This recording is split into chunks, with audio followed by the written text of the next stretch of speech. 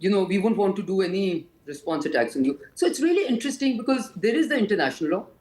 there is norms of behavior, there is the UN, there is the UN Charter,